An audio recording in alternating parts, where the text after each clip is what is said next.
শালমারার চরে এই নির্জন ছোট্ট ভাঙা ঘরে এ সুমন একাই থাকেন। এখানে তাদের অনেক জমি আছে, যে চারি সাইডে যে ভুট্টা ক্ষেতগুলো এগুলো তাদেরই।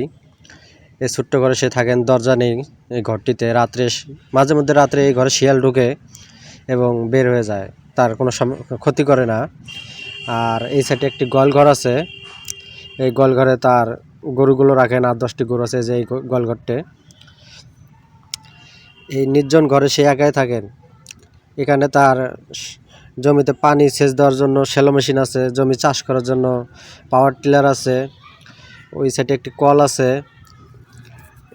এখন সে নদীর ওই পারে তাদের বাড়ি আছে একটি, এখানে তার বাবা মা থাকেন। ওখান থেকে সে এখন গরুর জন্য ভুসি, তারপরে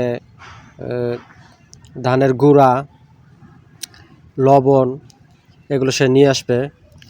আর খাওয়ার সময় হলে তার বাবা তার জন্য ভাত দিয়ে যান, তার ভাই নদীর ওপার থেকে লোকা দিয়ে তার জন্য ভাত পাঠিয়ে দেন না আসতে পারলে।